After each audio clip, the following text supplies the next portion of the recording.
This is the plaintiff, Kimberly Schnall. She says she was in a good financial situation after she got divorced and helped out the defendant, who was like family to her. Turns out the defendant did nothing but take advantage of her generosity because she made her multiple loans in excess of $10,000, and the louse only paid her back a measly $25. Can you believe some people? She's heartbroken over this, but money is money, and she's here suing for the state max of $5,000 in an attempt to recoup half of her money.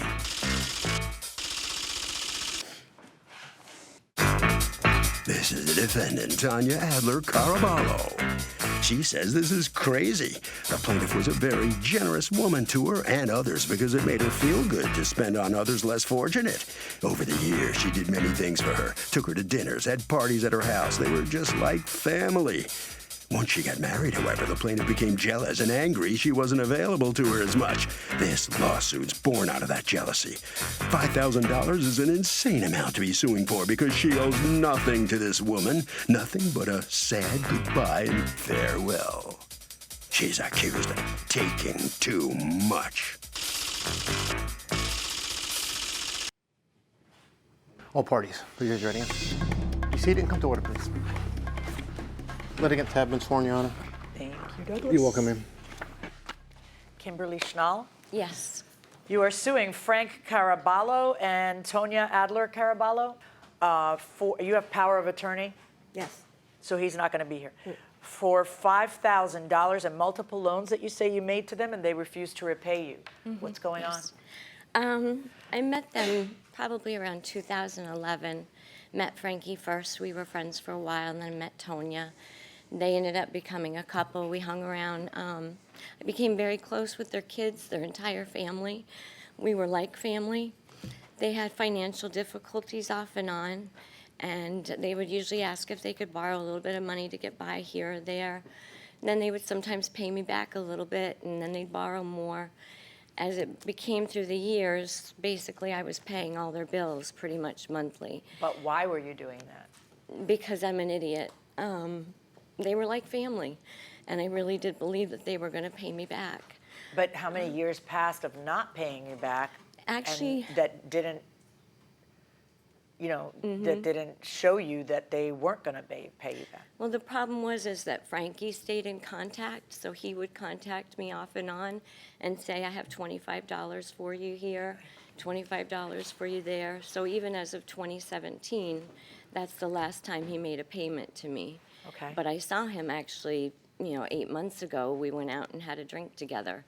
A few of the friends and stuff got together and that. So it's like I still love the kids and the parents and everybody with all my heart. This is very painful for you. It really is. Because what happened between you guys that caused the rift where you now are not good friends? Was there something in particular that caused that? Yeah, I guess. It was around Christmas time because I had Christmas presents I was going to drop off for the kids. But I ended up going to the ER because I had had some health issues and that, and I still do. And they were arguing, wanted to come by, wanted me and stuff to kind of get involved as I usually did and try to help them out. And I said I was at the ER, and I guess they didn't believe me. So when we came home from the ER, my daughter and I, we found them snooping around the backyard and stuff, looking in the house and that Of to see your house? if I was really home or not. Because they wanted you to mediate an argument between them? I guess pretty much Tonya would have probably either come over with the kids or if they were trying to work it out and maybe still arguing. But they were a lot. both looking for you. Yeah, they were So both. they're both wanting you to mediate an argument? It was like that a lot. Right, so you see them there, and what happens? They ran and got back in their truck And then you just never left. talk to each other again? Like And nobody? then they said I lied about going to the hospital, and they were mad that I was a liar, and I wasn't really there for them. Their own, So but is there it? was no So way. they stopped talking to you. Yeah, pretty much. They completely. Hi, Hi. what's going on? About the only truth of that is that she is a very generous person and was very kind and giving. I've never asked her for any money. Always her famous line is, I got you, darling, no problem. The only person that ever asked her for anything was my husband, was $1,200. I think it was around I don't know, maybe 2013 or 2014.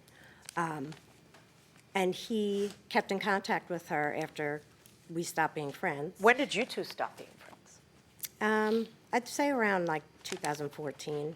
That long ago? Yeah. I haven't spoken to her since. She says that you owe her, well, actually, she says that you guys owe, she has a running tally of what you owe her, and that you guys owe her about 10 grand, but the statutory maximum is 5 grand. What say you about that? I don't owe her anything. I never asked her for a dime. That's just how she Did was. you She accept took me, dimes from her, though? No, I never, money was never put in my hands. What happened instead? Would she pay some of your bills as just a gesture of friendship? Is that what you're saying? She would take me and my family, even as far as grandparents, out to dinners. She took me to Mohegan Sun for a weekend with her daughter and her friends. Kimmy always wanted me to be with her and kind of, I guess, live a single life, you know, because she was single, but I couldn't do that. I couldn't keep up with her because I had children and I had a husband. Kudos to you. Yeah, I did. You couldn't keep up with her, okay? I just couldn't live that lifestyle. I did They as were much the as I ones that possibly went out. could. Hold on one second. Go ahead. I did things with her as much as I could, and we were always together. We would go to her house, we would have the kids there, but I never accepted any money in my hands. The only person Yeah, who but did that- when you say money in your hands, there's other accepting that's not money in your hands. What else was there then? What did you accept? Did she pay your bills? The answer will be telling. The testimony continues. So were you There is no using her because she 10,000. was generous? Was I using her? Yeah. No, absolutely not.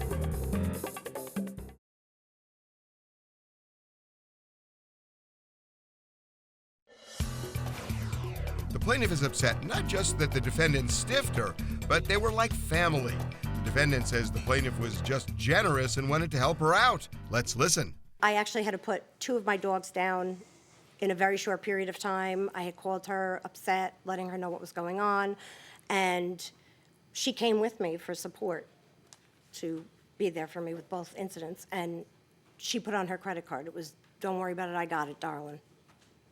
So were you There is no using her because she was 10,000. generous? Was I using her? Yeah. No, absolutely not.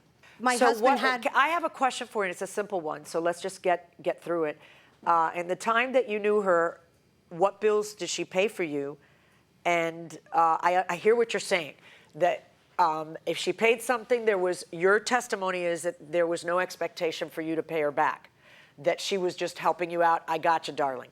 But I'd like to know what she paid. there was no bills that she paid. Okay. I also had a rental that I collected $1,500 on. That's what paid my house bills. Okay. And my Now, husband you worked. say that you paid a bunch of their bills. I still have the truck payment coupons Can that I I see paid that? out of. Whose truck is that? It was the truck that they both had at the time. Plus, I have Who's text. and under whose name are those payments? This was under Frank's Okay. And how do you have a coupon book to pay Frank's Because I payments? was paying for the truck payments. Why? Because I paid Geico, National Grid, I paid the truck payment. When they were short on bills, I paid the Did you pay it occasionally, or did you pay it always? There were months that I paid it straight, a few months in a row. Did you ever get anybody to sign anything saying that they understand that this is a loan? No. All right. That coupon book, why is it in her hands? Because we didn't have a bank account, neither one of us. And she said it'd be easier, I'll pay it with my checks. I'd like to see her bank statements also, Why because didn't she was you have a given that bank money account? Why to pay didn't you that. have a bank account? When I went through my divorce, my ex-husband and I had a bank account together, and there was nothing left in it, but he's the one who has all that against him. Okay. Now, give me what's in your hands right now. Text messages where they both said they owed me the money and they would pay it in full, or I Okay, could take let's them see to the court. text messages and how much they say they owe, because she does acknowledge that they owe was it a one-time payment? Yes, my husband went to her home, and he asked her for $1,200. For what? For a car payment and I guess some other utility bills. I don't really. And she gave him the cash? She gave him the cash, and he made 3 payments. Of how much? I think he said 2 for $50 and 1 for $100. So he acknowledges owing her $1,000? Yes. All right. In the text messages, they acknowledged 6,000 in the text message. Let me see that. Do you have the text in your phone?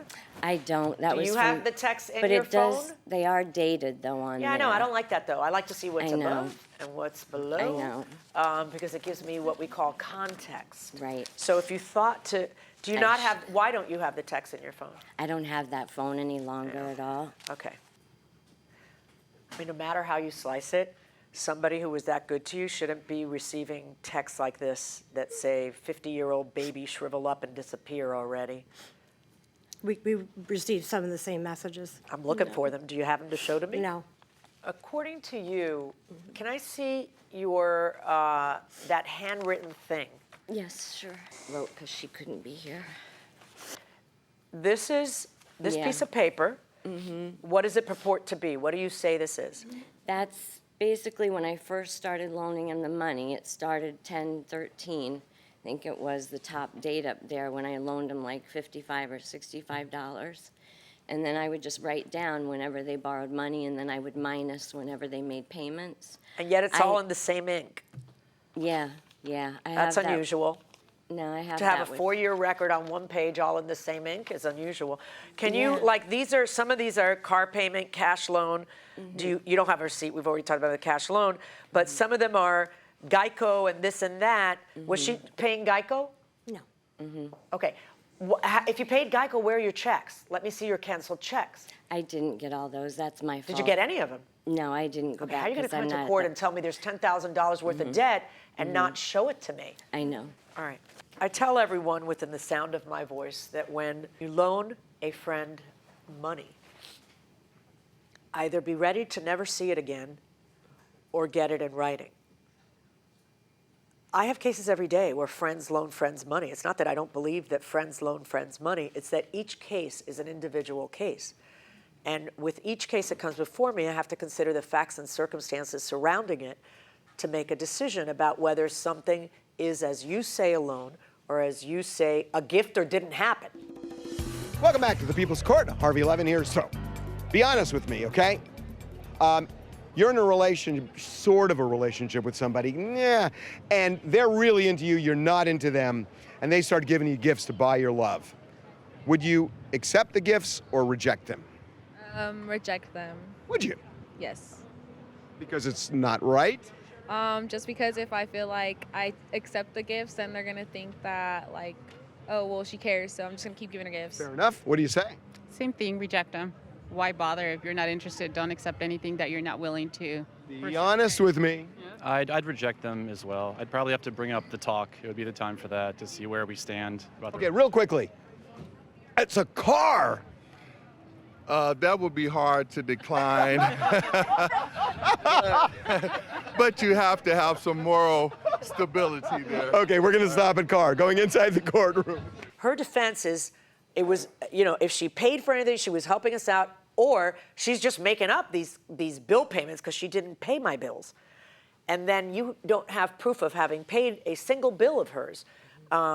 You have the car notebook, and I realize that. She has a legitimate explanation for it, which is they don't have bank accounts and that you would write it. But either way, what I've got is stuff that happened in 2013 and 2014, and I thought that was so interesting. Did you talk to a lawyer before coming here? No, I didn't. No? Because he said something. As recently as 2017, he made a payment and promised to pay. That's actually a very legally important thing that you said there, because if you hadn't said that, then it would just be barred by the statute of limitations. So it smacks to me like you might have talked to a lawyer. But either way, it doesn't matter. So what I've got is this. I've got them agreeing, look, he borrowed $1,200. He paid $200 of it. He owes her $1,000. And I've got you coming in here with this piece of paper and an infinite amount of proof that you could have given me, none of which you showed up here with, none. All right, based on what I've heard, and the fact that the defendants admit to the $1,200, I'm going to order the remainder of it to be paid. But based on what I haven't heard and what you haven't presented in evidence in front of me, I'm not going to order the rest. $1,000 verdict for the plaintiff. So the plaintiff is only going to get a small portion of the amount she was seeking here. Ms. Carabello, you know, one gets the impression you're really rather ungrateful for all she did for you. I wonder how you feel about that. No, absolutely not. Very grateful. I have nothing bad to say about her personally. She was very generous and very kind to us, always. Okay. Anything more you want to say? No, that's it. Okay, thank you very Thank much. you. Then. Okay, Ms. Schnall, if you'll step out here. I'm really so sorry for you. I mean, obviously this is very disturbing for you. Why did you wait so long to file? Because I still had contact with them, and I still kept believing that they were going to pay me back. So when you did file, how come you didn't bring any evidence with you to prove your point? I knew I should have. That was completely my own mistake.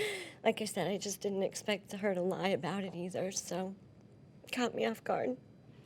As you said in the beginning, you were an idiot. Yeah, I That was. were your own words? I was definitely an idiot. I'm sorry about that. It's okay, thank you. Thank you very much. Thank you. Okay.